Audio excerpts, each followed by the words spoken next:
Welcome and thank you for joining us this evening. My name is Audrey Lichter, Executive Director of Chai Mitzvah, a resource center for Jewish engagement. Scholar Circle is one of our programs.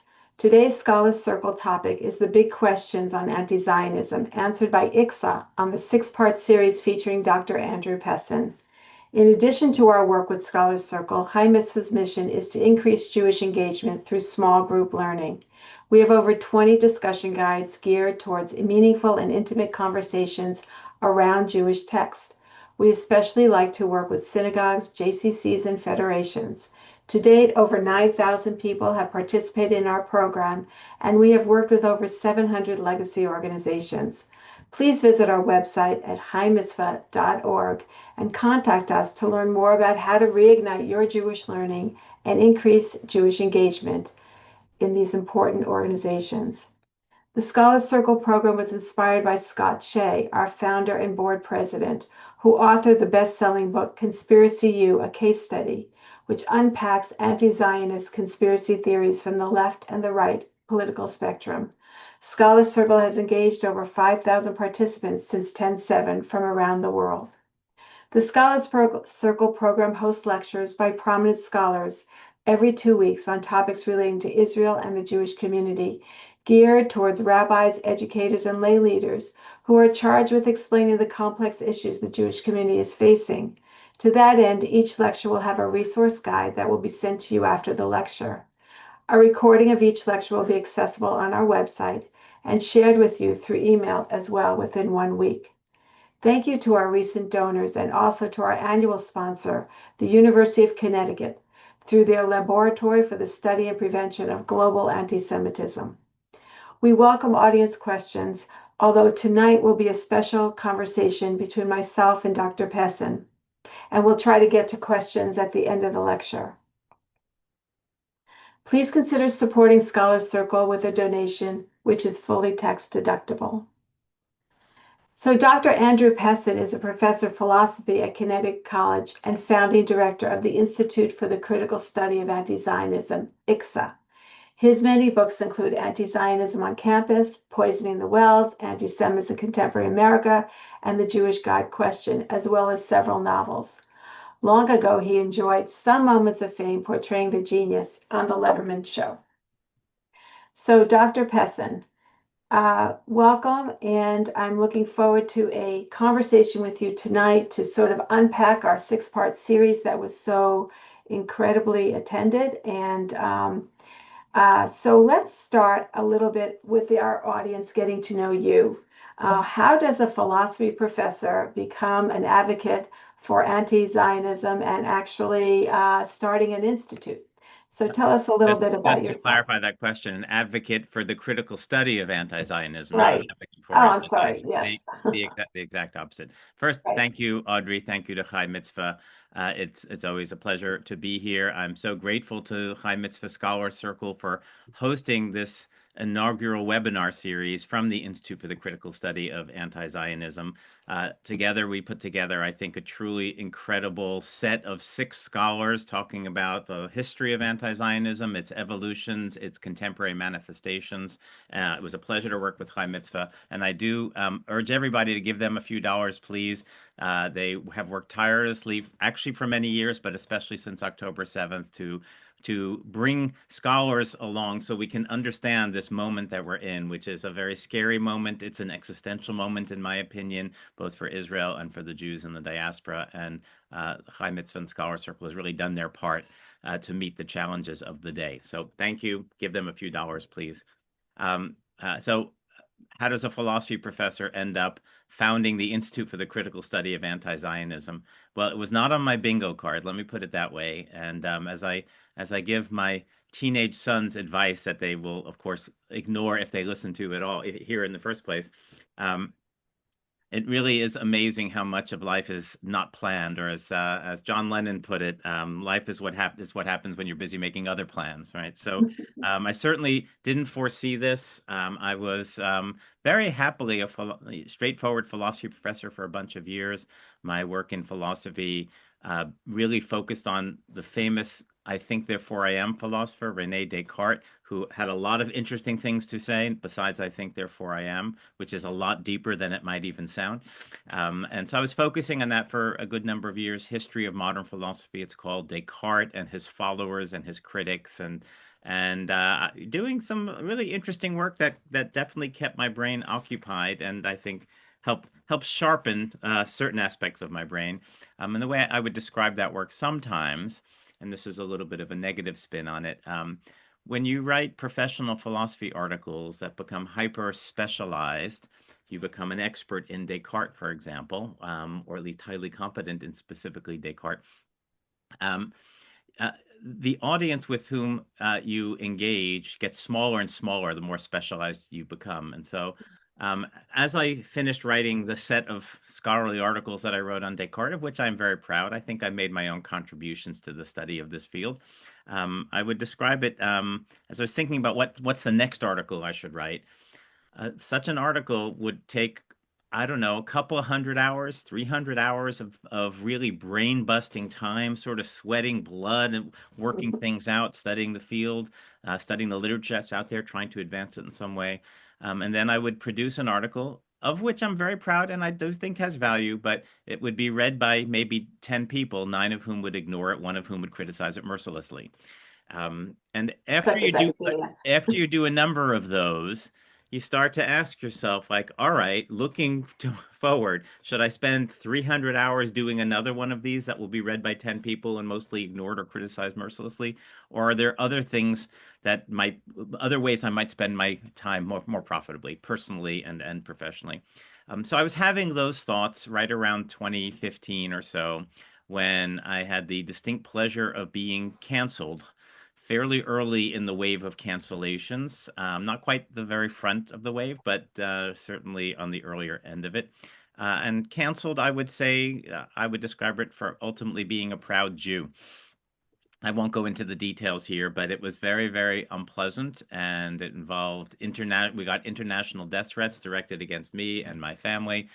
Essentially, I'm the only openly Zionist or supportive of Israel faculty member at my institution, and that got me targeted in very unpleasant ways. And what I realized as a result of that experience is in a sentence, and the sentence I'm about to give in some respects contradicts the founding principles of the Institute for the Critical Study of Anti-Zionism. So please excuse me for one moment. But in a sentence, in a phrase, what that experience taught me was that anti-Zionism is anti-Semitism. The hostility to Israel that I was seeing on many, many campuses at that time, this is around 2015, um, was clearly a slightly more polite way of expressing hostility to the Jews. And that would need a lot of unpacking and defending. But once you see it, you cannot unsee it. And that was really the thing that was not on my bingo card, the thing that I had not planned. And I realized at that moment, in a certain respect, that I didn't feel I had the luxury of devoting another 300 hours to another Descartes paper that only 10 people would read, nine of whom would ignore, one of whom would criticize it mercilessly. It felt to me from that point onwards that there were fires burning against the Jewish people, and it was necessary to, I don't know, look for a bucket of water, just something to begin pushing back against this. So that was a And this real was pivot. 2015, This about was 2015. 2015 is when this happened to me, when I had my awakening, when I saw that anti-Zionism is anti-Semitism and that it was actually growing and getting uglier and more dangerous. So I made a pivot there, and I absolutely still do philosophy and love philosophy and teach philosophy classes. But Jews, Israel, Zionism became more central to my intellectual pursuits. So that's what sort of led me on this path, and it led me to, and I can fill in more blanks if you like, or we can move to some of the questions left over from our webinars, our series of webinars. But 10, 11 years later, I'm launching the Institute for the Critical Study of Anti-Zionism to really So you make. really saw this way before the rest of us did, and way Well, there before were the plenty Jewish of people community. who had seen. Let Mm, me mention one in particular because he was. We were very privileged to have him give the opening webinar in our six-part series on the history of anti-Zionism. Professor Richard Landis, now retired historian from Boston University, who interestingly did most of his work as a historian on millennial movements, like Christian mm, movements approaching the millennium, thinking the end of times were near. And from that particular perch, Professor Landis, um, as I think he would put it, he can recognize a millennial movement very easily. And what he sees in the anti-Israel movement is a kind of end of times apocalyptic movement. And so interesting. from his perspective, he was tracking this stuff, I think from the late 1990s onward. So what the awakening I had in 2015, he had maybe even 2 decades earlier. Mm, And indeed, had been writing quite a bit about it. And so when my own experience happened to me of being canceled, that's actually when I met him. He reached out to me because he said to me, the thing that's happening to me is something that he has been documenting and analyzing for already, many years prior to that point. And he ended up writing a whole book about my experience because it was confirming much of what he had been writing. So other people saw it earlier. Richard mhm, Landis was definitely on the mhm, front wave of that. I'd like to also mention Phyllis Chesler, who's a mhm. feminist Right. pioneer who I think by the late 90s, very early 2000s, had published a book called The New Antisemitism. And so there were Mhm, people out there sort of shouting. Most of I heard it, but it was, I don't know, it wasn't that relevant. It didn't seem that important. But when the battle comes directly to you, when they come after you, you no longer have the luxury of pretending it's not happening. So mhm. I saw it in 2015. I joined the group of people who have been trying to get the word out for the last 10 or 11 years. We've watched the problem get worse, more serious, both quantitatively and qualitatively Right. over the last So 11 years. let's talk a little bit about that because I know your work on the Allgemeiner. Yeah. You were the campus editor for Yeah. a lot of years, and that you do a weekly kind of update. Are you still doing that update? Yeah, well, I do a daily update and A day, occasionally yeah, a weekly podcast. It's become a one. weekly, yeah. So tell us about what you've learned being the Yeah. campus So editor. the Allgemeiner, hard G, Allgemeiner, Uh-huh. is a wonderful news outlet that focuses on Jews and Israel and those sorts of issues. And uh, as I was being canceled, they actually reached out to me because they saw that the campus situation is really ground zero for all the problems we're seeing off campus too. It began on the campus, but it doesn't stay on the campus. And so the Allgemeiner very wisely saw that the campus situation needed watching. And so they reached out to me to become their inaugural campus bureau editor.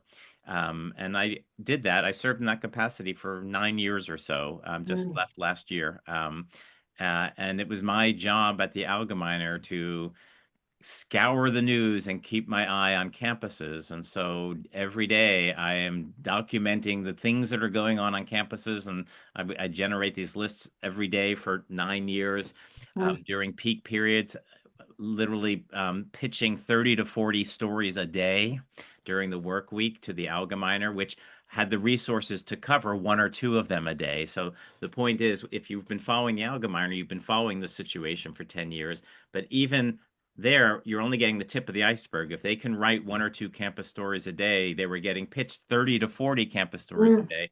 And mhm, those is the tip of the iceberg because those are the ones I could find, right? But I mm, can't be everywhere. And my resources mm, are limited.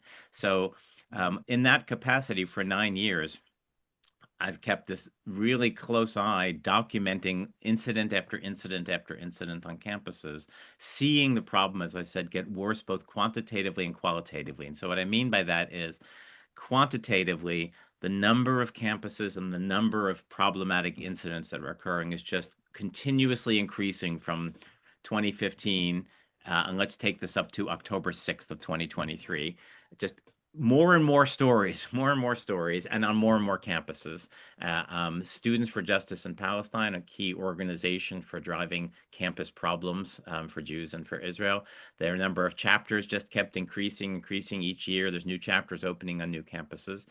And equally frightening, it got worse qualitatively, meaning both the intensity of the hatred against Israel, and it is not possible to hate Israel without hating Jews, despite the claims to the contrary that they will tell you. But the hatred just uglier and more intense as the years go by. And also the fundamental positions held by these anti-Israel activists on campus just got more extreme. Even in 2015, 2016, as I was beginning this work, primarily what you heard were calls for a Palestinian state. There should be a two-state solution. The problem is that Israel is preventing a Palestinian state. We demand a Palestinian state, et cetera, et cetera. And in my own view, that is, at least in theory, a perfectly reasonable position to have. It's a very, by the way, sort of Westerners' position to have, because we this enormous generalization here, but when there's a conflict between parties, we think, how do you compromise and reach a settlement? And each party gives up something and each party gets something. So the two-state solution just seems so perfect to Western eyes. And you see Western leader after Western leader saying two states, two states, two states, two states, right? So it's at least in principle a reasonable position. And from the perspective of a Zionist who believes that Jews should have a state, two-state solution is something you could at least in principle live with, because it gives the Jews a state in addition to the Arabs, a Palestinian state.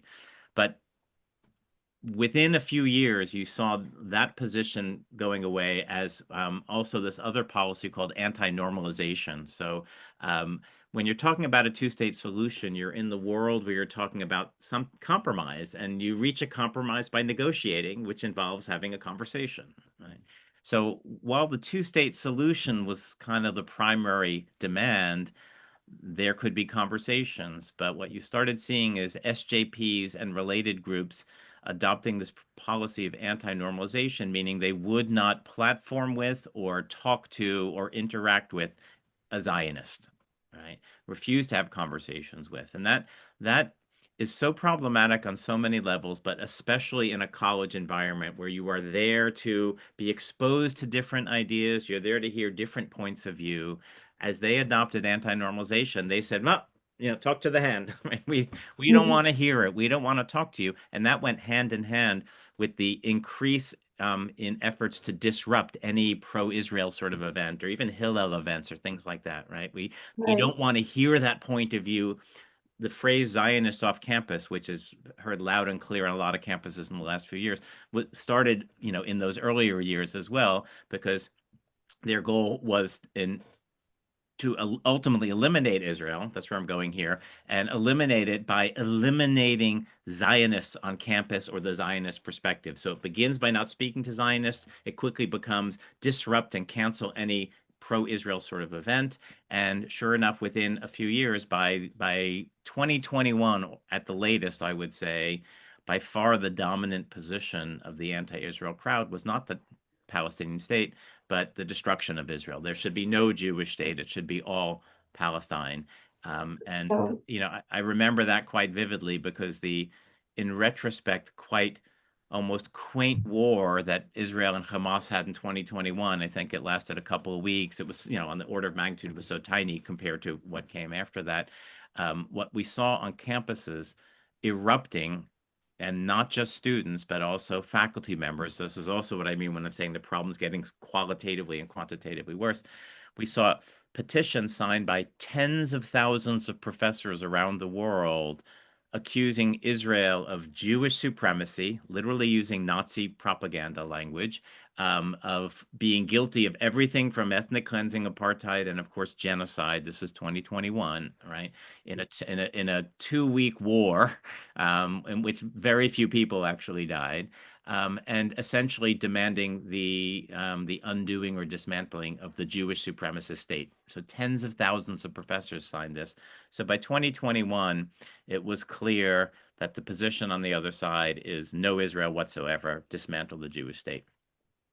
so, so using that as a springboard that's what we tried to do now. We tried to go back and tried to figure out where all this was coming from and what is the history of it and why.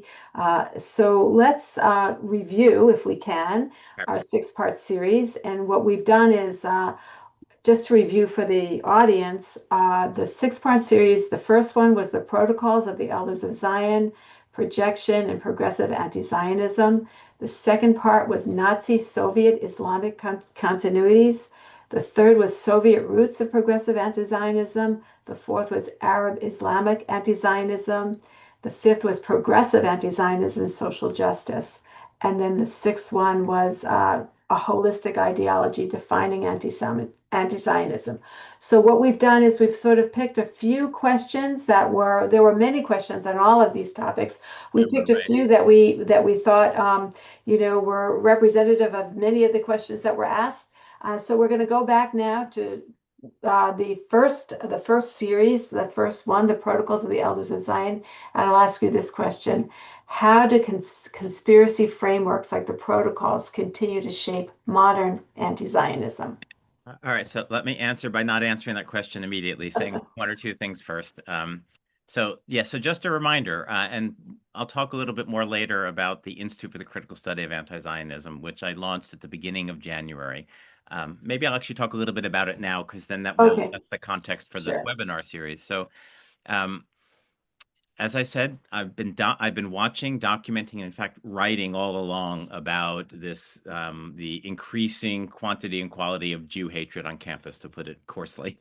Um, and it became clear to me, certainly by 2021, and then certainly by October 8th on campuses after the massacre, watching, as I say, I was not surprised at the campus response to October 8th, to October 7th, rather, which was one of massive celebration and endorsement and calls for more violence against Jews and Israelis around the world.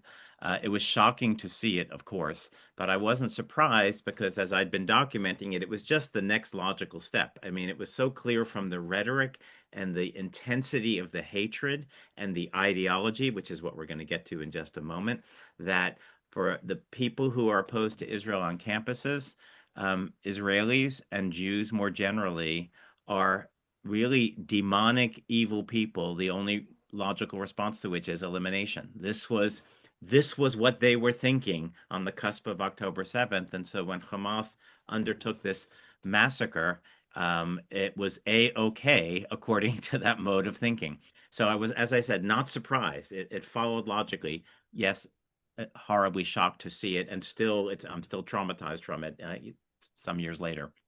Um, so uh, the question is, how did we get to that point? Like, how is it possible in the 21st century, in the West, in America, in Ivy League campuses and other important campuses as well, at basically any campus that has a substantial Jewish population saw this kind of hostility, which tells you something. It's directed not really at Israel, it's directed at the Jews in the vicinity. How is it possible? How did we get here, right? And the answer, in short, in one sentence, and we'll unpack that a little bit in the time we have tonight. The answer is this ideology, or really it's a set of related ideologies, which we'll call anti-Zionism just for short. Anti-Zionism is the ideology or set of ideologies that has come to grip the Western Academy, and that doesn't mean every single person, but it means a lot of people. It tends to be the dominant people, the ones who dominate the public square in the academy. The alternative voices are present, but they are often silenced. There are many individuals who disagree with this dominant ideology, but are uncomfortable speaking up because why? When you speak up, you can get canceled. And if you've ever seen a cancellation like mine, for example, it's not pleasant and most people don't want to do it. So this ideology has become dominant.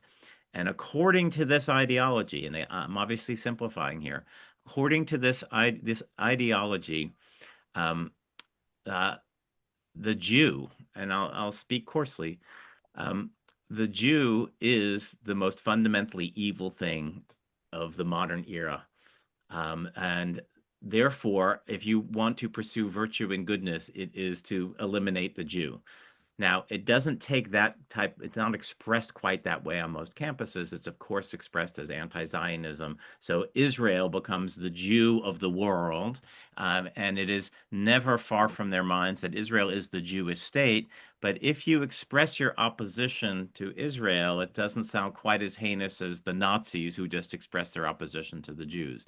So this opposition to Israel is a convenient way of expressing what is fundamentally deep down inside an opposition to the Jews. So this ideology produces Jew hatred, and I'm happy. Well, in a conversation, we'll get into how that works exactly.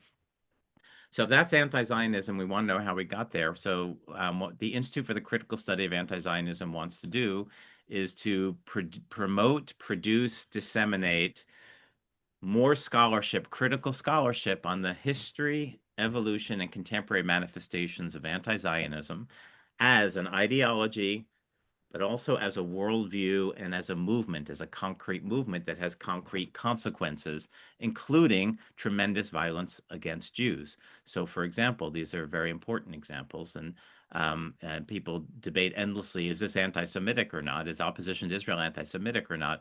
You don't even have to do that. If you just look at some of the major violent episodes of the past year or so, and I'll mention a few. There was the attempt to burn down Governor Shapiro's mansion on a Friday night when his family was at home and in the governor's mansion there.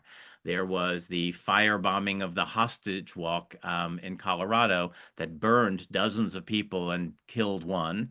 There was the gunning down of those two, turned out to be Israeli embassy staffers, but the gunman didn't know that. He just thought they were Jews in Washington, D.C. And then more recently, there was the attempt to blow up and that daycare in Michigan, right? All four of those episodes in which a number of people died and a number of people were injured, and the goal was to injure and kill even more than they succeeded. All four of them had the people yelling free Palestine as they did it. They did it for Palestine, right?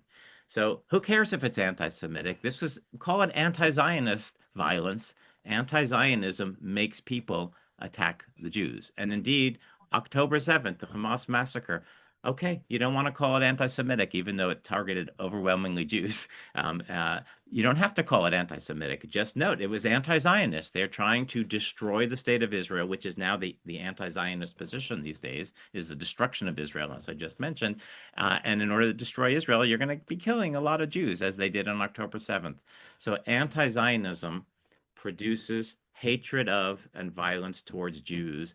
And this is the ideology that is dominant on so many of our campuses, right?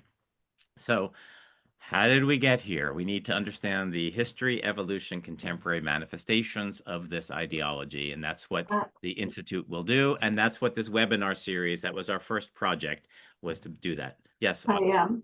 well, I want to perhaps add also that Israel is the little Satan, but America is the big Satan, and Yeah, actually behind the destruction of Israel may be the destruction of Western thought or Western ideology, and it's much fantastic. bigger, I think, than even the destruction of Israel. Yes, let's try to come back to that topic Right, and question as we get in. So we have the right, six-part webinar series. right. We we were, so fortunate to get, I think, really excellent first-rate scholars to take us through what we could not the highlights. That's seems too cheap a word, but the major players of the anti-Zionist complex, to use an interesting phrase there. And so, in my own view, and this is the work I'm doing right now, I'm currently writing a book on this topic. I think it's very useful to start the story of anti-Zionism in the modern era. It actually goes back, depends on how you define it, goes back, many, many centuries. But in terms of the modern era, how did we get here? It makes sense to start the stories with this famous book called The Protocols of the Elders of Zion. And I'm imagining everyone in this audience is familiar with it. Maybe most of the people in this audience have been watching the webinar series. But the Protocols of the Elders of Zion it's typically understood to be the most important and the most foundational and the most influential anti-Semitic book of the 20th century and the 21st century, because it is alive and well as we speak. And that's fine. It is a profoundly anti-Semitic book. It, of course, but here's the other thing. It's also, what did I say? Important, influential, and alive and well anti-Zionist text of the 20th century and 21st century. And why is that? Uh, those in the know the story of the protocols. It alleges to be the secret minutes, the minutes of a secret meeting that the secret leaders of the Jews, the elders of Zion, had, where they lay out their plan to literally conquer, dominate the globe, and subjugate or eliminate. They are very open about their interest in genocide, to use a more modern word, of non-Jewish peoples, right? So the protocols tells this story of this evil Jewish conspiracy to take over the world and subjugate and or eliminate the non-Jewish peoples of the world. And you can understand why that would upset people if you believe that was true. Then the Jews, it turns out, are really horribly evil people that are trying to conquer you and destroy you. And with that in mind, you would, for example, realize you need to eliminate that threat. After all, if this is what the Jews are up to, the only way to deal with it is to eliminate them, because if you don't eliminate them, they're going to eliminate you. It's us or them. And that is exactly the language, for example, that Hitler and the Nazi used in response to the protocols.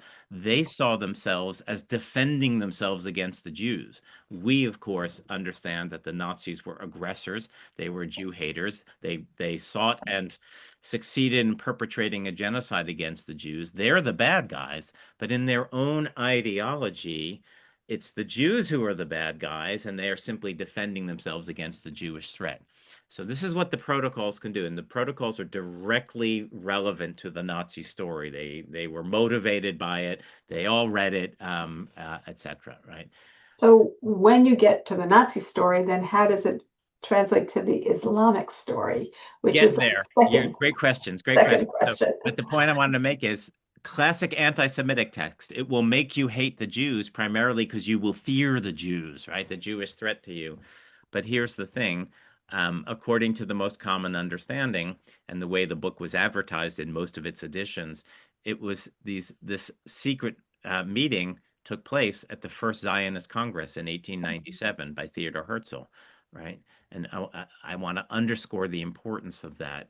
It's not just that the evil Jews have a plan to conquer the world, and this book lays out how they're going to do it. So all the classic anti-Semitic tropes that you're all familiar with, they're going to control the press, they're going to control the money, they're going to pull the strings of governments and political leaders, they're going to start wars, and they're going to cause economic distress so they can take over. It's all there in the Protocols of the Elders of Zion. It will make you hate the Jews for sure, but it's occurring at the first Zionist Congress because Zionism is the mechanism through which the Jews are going to orchestrate this plot. Hmm. It will make you hate Zionism as much as it will make you hate the Jews. In fact, you will hate Zionism because you hate the Jews, given the protocols, right? Well, we're seeing that today, aren't we? We With see that today. that's We see that today. So the that, yeah. and in fact, it will, today it goes both directions. There are certainly plenty of people who hate the Jews for all the classic anti-Semitic reasons, straightforward anti-Semites. Any person who hates the Jews logically will also hate Israel and Zionism, because Israel and Zionism, through the lens of the protocols, is the mechanism through which the Jews are doing all of their evil things.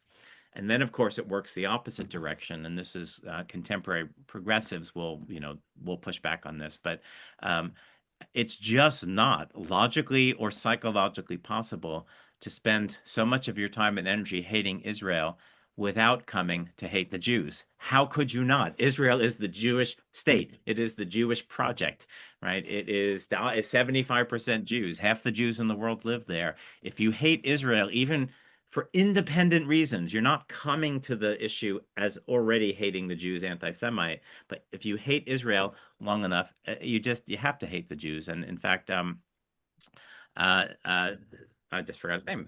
Stephen Saleta. He was a anti-Israel, I would say anti-Semite professor. Got in a lot of trouble 10 years ago or so. He put out a number of problematic tweets, one of which was something like this: either Zionism or Israel, making anti-Semitism respectable since 1948. At least he had the integrity to be open and honest. This is how he thinks. I hate everything Israel does. Israel is a Jewish project, therefore I hate the Jews, right? So it Mhm. goes both ways. If you hate the Jews, you'll hate Israel and Zionism.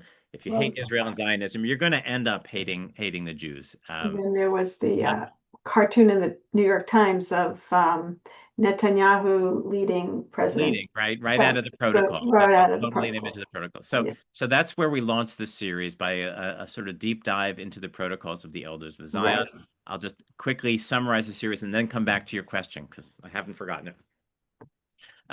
So I think the protocols is the foundational text for anti-Zionism for the reasons I just mentioned. The Hmm. protocols comes into existence in Imperial Russia, pre-Soviet Russia, appears around 1903 or so, has a number of different versions and editions. It is a bunch of Russians who then bring it to Germany in roughly 1918, 1919, where it immediately falls into the hands of the people who would become the early members of the Nazi Party, including Hitler. He's aware of it by probably by 1919, as early as that. And this book just blows their minds because it's revealed the Jewish plot, right?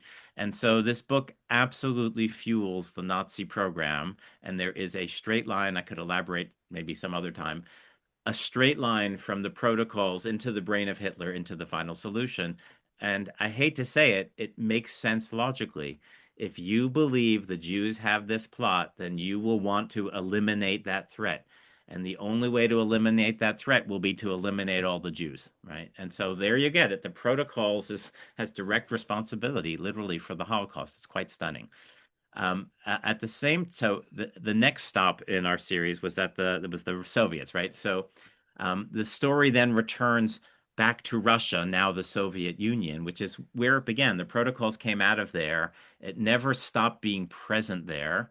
And it turns out in two sentences, our scholar Naya did a wonderful job on that particular lecture. But, in two sentences, the Soviet Union took the protocols of the Elders of Zion and they translated it into socialist leftist language. So, it's easy to put it in the right-wing camp. It was right-wing anti-Semites who believed all these horrible things about the Jewish race. The Soviet Union is moving beyond the racial language now, but they're the ones, they literally took this document and rewrote it to make, for example, Zionism is now an imperialist project. Ultimately, Jews are associated with capitalism. Capitalism generates imperialism. So Zionism, the Jews, is a capitalist imperialist project. And so to fight imperialism, this is leftist language, you had to fight Zionism. But it's important to note they literally just took the protocols and just sort of revised it and rewrote it to reflect their own leftist perspective. The Soviets then closely allied with the Arab world. I'm sure Right. many people are aware of those details, but militarily, they're actually literally supplying the arms that are murdering Jews in the various wars in the Arab-Israeli conflict.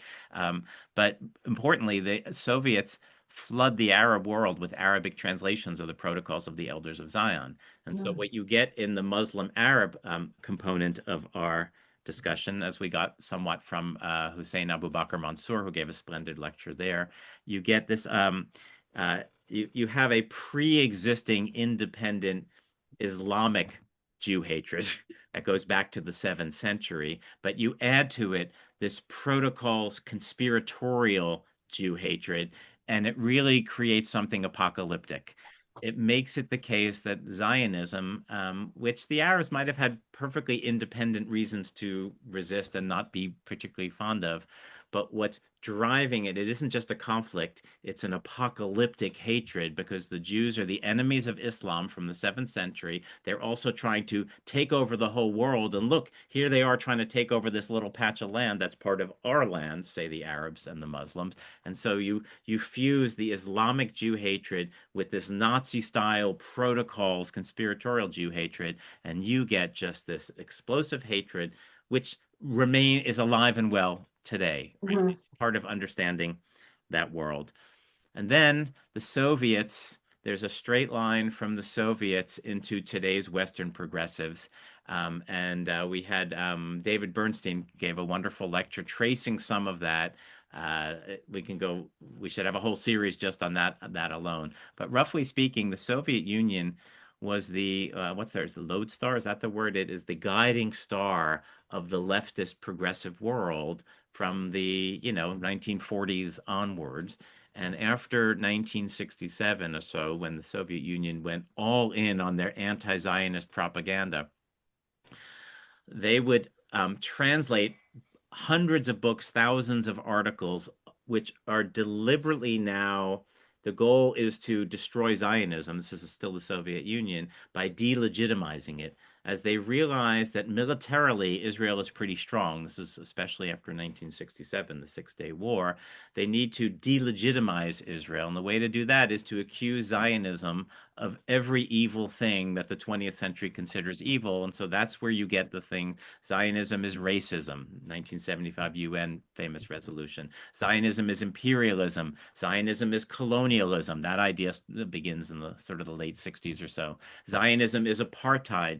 Zionism is ethnic cleansing. Zionism is genocide. All of these allegations are deliberately orchestrated by the Soviets to delegitimize the Jewish project while they're funding the Arabs to try to destroy the Jewish project and murder Jews It, I militarily. just want to go back to one Yeah, thing that might be on let me people's finish the minds. sentence, just to Okay, go finish. ahead. So, and this stuff is what's disseminated throughout leftist movements around the world, right? It's translated into hundreds of languages, and so Western progressivism literally comes out of this milieu of this massive propaganda labeling Israel as the most guilty sinner and violator of human rights and everything that's good and pure and true. And that's the source of Western progressivism today. Okay, yes. What might be on people's minds is remembering that the Soviet Union voted for the establishment of the State of Israel, and Yeah. what changed that they became so virulently anti-Zionist. Right. So for this brief window, and it really is the part of the book I'm working on right now is like this part, the Jew hatred that is pervasive in Russia is enormous. This is 1880 to the end of the Russian Revolution, 1922 or so. This 40-year period saw literally thousands of pogroms and hundreds of thousands of Jews murdered and hundreds of thousands more tortured or injured or raped. I mean, 40 years of this onslaught of violence. It's the Holocaust before the Holocaust. It gets forgotten because then the Holocaust came and we see Mhm. this horrific thing. But before the Holocaust, there was this other horrific thing. Um, uh, but then you get this brief period with Stalin in the 40s, and the story that's given, I'm not a scholar of this, but it seems plausible, is that many Jews leaned left, and there were a good number of Jews in the communist movement, and there was and the most important, early immigrants to Palestine, British Mandate Palestine of the Jews, were coming out of Russia. They were literally fleeing these pogroms, right? Again, thousands of pogroms, hundreds of thousands murdered. But they were very interested in socialism. And so Stalin had reason to believe that this new Jewish state would be a socialist state, and therefore it would be a foothold in the Middle East for him because Ah, although uh-huh. the Soviets like to say they're anti-imperialist, they were the biggest imperialist empire maybe in all of history. They took up like half the globe at a certain point in their, at their peak. Mhm. And so there was this brief window where they were supportive of Israel, and actually their UN ambassador, I could dig it out, gave a beautiful speech in support of the partition and establishing the Jewish state, and expressed his dismay at the Arabs for opposing it. Right, this is the Soviet ambassador, and I think this was probably 1949. He gives the speech, and he's literally criticizing the Arab countries for fighting against the Jewish state. Like, that little honeymoon period lasted roughly 2 years. It was just the right 2 years to allow the partition proposal to pass the UN. But very quickly, Israel sort of made it clear they were likely to ally more with the West than with, and in fact, in 1948, Golda Meir visited Russia, and she was so Is that possible? Am I getting it right? Yeah. So warmly received that Stalin got jealous. This is what the story is like. He got jealous, and he realized that the Jews of Russia are suddenly like feeling these strong feelings for Zionism, and that was a big problem for him. And so by 1949 or so, the Soviet Union had turned fully anti-Israel. So we had this Mhm. little miracle, like this couple of year period where the Soviet Union supported Israel. But that Uh-huh. is the exception because the 40 years prior to that, with these pogroms, there's so much Jew hatred.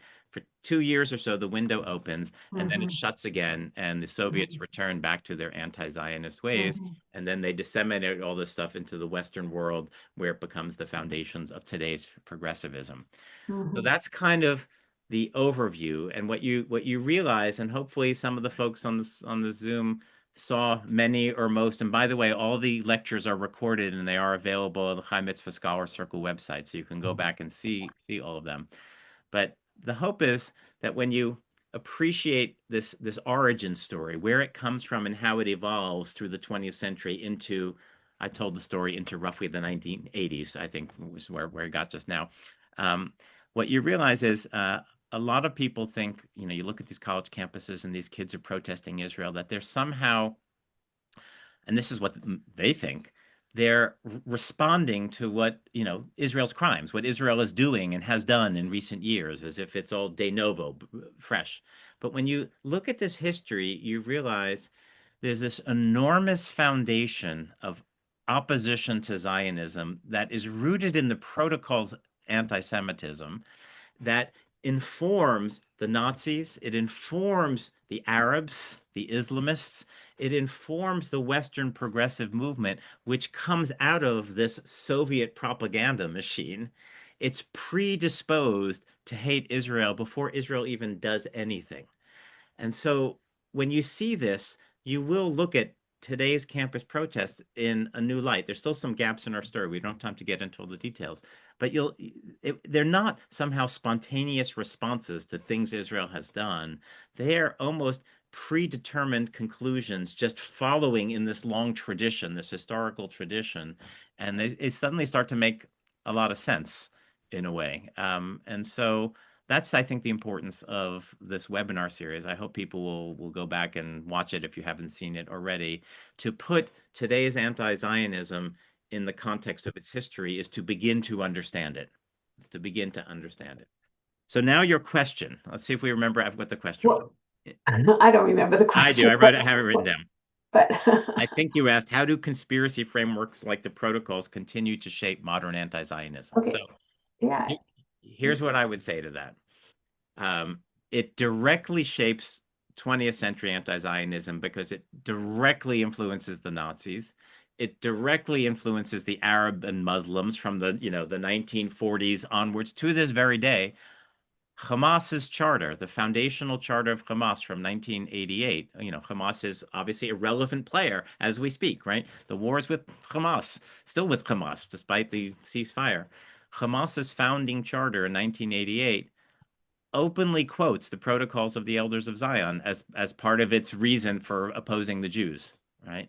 So it's you cannot understand Hamas's ideology unless you understand the protocols. It's alive and well in contemporary players. And as I mentioned, and this is worth a little reflection on, the Soviets revised it into this socialist language, this left language, but the fundamental idea, the kernel or the essence of the protocols is this idea of a Jewish conspiracy. It's also the idea that Jews have almost mystical, magical powers. This actually goes back to older forms of Jew hatred, anti-Christian Jew hatred. Jews are aligned with the devil, so they actually have these enormous occult powers. And by the way, there are times when I believe that myself. Like on Twitter, every other day there's another thing like Israel has just invented X, Israel's just invented Y, they've cured this disease, they've cured that disease, they have this new technology, right? Like how the hell do these people do this? It's like is it in the water? I don't know, right? Actually, I have a theory, but it's not occult magical powers. But I can understand why some people would think that because the Jews have been a small Successful oppressed people. minority that Mhm. wherever they have been allowed to do their thing, they end up succeeding and prospering, right? Right. That's a long many, many exceptions. There are many Jews who haven't contributed to that, but as a pattern, um, this idea that Jews have these occult, omnipotent powers and that Jews are profoundly evil at heart, well, that's what comes out of the protocols. And so when you look at the Soviet propaganda from the 1960s, 1970s, 1980s, they will frame it as Zionism, first of all, and anyone who looks at a map, Israel, you can barely see it on a globe, right? It's this tiny little thing, but you would never guess it from the headlines or the propaganda. Israel controls the world. Israel has a design for the whole world. This type of, as an imperialist, right? Imperialism wants to spread and take over more things. So this protocol's basic concept of all-powerful Jews up to no good and profoundly evil just translates into imperialism. It translates into racism because the Jews think they're superior to everybody else. And therefore, they're going to be apartheid because they need to segregate themselves from the non-Jews. This is all the leftist language. And these accusations of genocide go back to the protocols. The Jews want to kill mass numbers of people. And so this essence of the protocols is alive and well in the Soviets. And then, ironically, and this would need a little more argument, but I have just enough time to give the basic idea. What about today's Western progressives, right? These are people who, first of all, say they're against anti-Semitism, they're against racism. They believe that. I'd like to believe that they believe that, right? If you ask them, do you believe in the protocols of Elders of Zion? They would probably say the right thing, which is, oh, no, no, that was an anti-Semitic. I don't think I said this at the beginning. Everyone You does did know say it's that a it was fraud. fictional It's a too. fiction. It's a Right, fraud. It's delusion. right, It's not, there are no elders. There is no Jewish plan. I hope we right, all right. agree on that, right? So I think the Western progressives will say, well, that's a famous like Nazi anti-Semitic text, and I'm against Nazis and I'm against anti-Semitism. So of course I'm against that. But here's the ironic thing, and we saw some of this in the David Bernstein webinar, and others have written about it. Pamela Paresky has a great essay on this. Uh, if you look at what today's anti-racism ideology is, and remember I started at the beginning, anti-Zionism is sort of really a set of interconnected ideologies. Um, in that set are today's progressivism, critical race theory, critical social justice is sometimes called, is in that mix.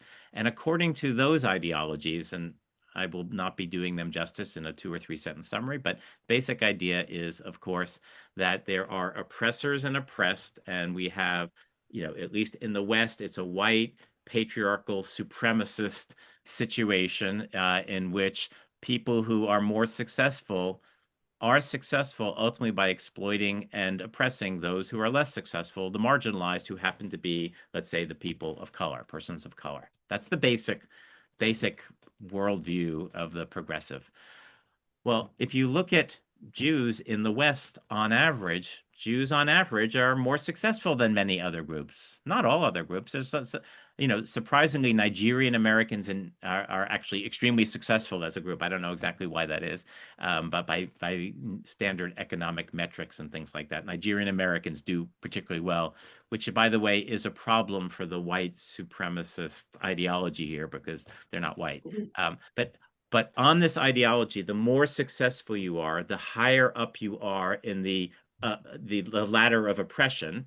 And Jews, on average, are very successful. So Jews are understood to be in this network a small minority, the 1%, the elite, who, by virtue of their success, their wealth, power, and privilege, are oppressing and marginalizing all other peoples.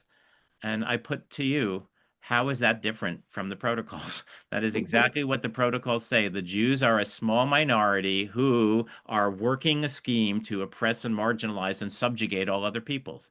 So it turns out that Western progressive anti-racism, or however you want to call this ideology, while they will say they oppose the protocols, they simply reproduce it in this new language of progressivism or critical social justice or whatever you Right. want to call it. So it turns out the protocols that drove the Nazis to the Holocaust is alive and well and animating Western progressives, Mhm, including many of those kids on those campuses wearing their keffiyehs, their as mhm. masks, and calling for Well, intifada. I need to add one more sentence here. The Nazis this ideology got into their brain and it led them Yeah. to perpetrate a genocide against Mhm. the Jews, a Holocaust.